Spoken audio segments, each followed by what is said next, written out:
Chaque jour, Charles et Carole vous présentent la leçon de l'école du sabbat.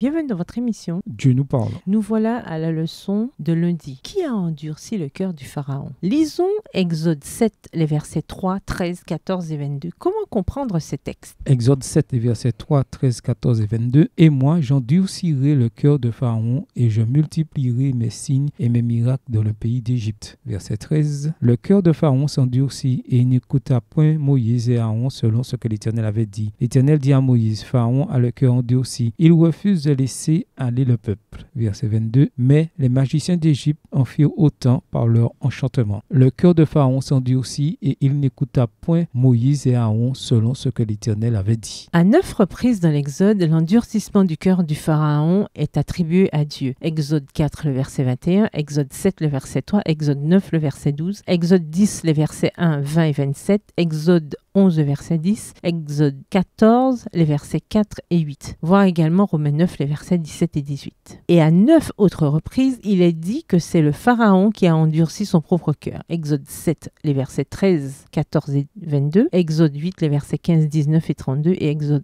9, les versets 7, 34 et 35. Qui a endurci le cœur du roi? Dieu ou le Pharaon lui-même? Lors des 5 premières plaies, le Pharaon était seul à endurcir son cœur. C'est lui qui initia donc l'endurcissement de son propre cœur. À partir de la 6e plaie, cependant, le texte biblique dit que c'est Dieu qui a endurci le cœur du Pharaon. Exode 9, le verset 12. Tout cela signifie que Dieu a confirmé ou accentué le choix du Pharaon, son entêtement, comme Dieu l'avait prédit à Moïse. Exode 4, le verset 21. En d'autres termes, Dieu envoya des plaies pour aider le Pharaon à se repentir et à le libérer des ténèbres et de l'erreur de son intelligence. Dieu n'a pas inspiré le mal dans le cœur du Pharaon. Il a simplement livré le Pharaon à ses propres velléités malfaisantes. Ce dernier a été privé de la grâce modératrice de Dieu et s'est retrouvé livré à sa propre méchanceté. Voir Romains 1, les versets 24 à 32. Le Pharaon disposait de son libre arbitre. Il pouvait prendre une décision pour ou contre Dieu et choisit d'aller contre lui. La leçon est claire. Nous avons la capacité de choisir entre le bien et le mal, l'obéissance et la désobéissance. Depuis Lucifer au ciel en passant par Adam et Ève en Éden et au Pharaon en Égypte et jusqu'à nous aujourd'hui, où que l'on habite, chacun choisit soit la vie, soit la mort. Deutéronome 30, verset 19. Petite analogie, on laisse du beurre et de l'argile en plein soleil. Le beurre fond, mais l'argile durcit. La chaleur du soleil est la même dans les deux cas, mais il y a 2 réactions différentes à la chaleur et 2 résultats différents. L'effet dépend du matériau. Dans le cas du Pharaon, on pourrait dire que l'effet dépendait des attitudes de son cœur envers Dieu et son peuple. Quel choix lié, au singulier ou au pluriel, à votre libre arbitre allez-vous faire demain ou dans les prochains jours? Si vous savez quel est le bon choix, comment vous préparez à le faire? Au revoir. Et à demain si Dieu veut.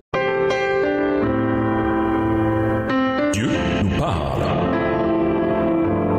Chaque jour, Charles et Carole vous présentent la leçon de l'école du sabbat.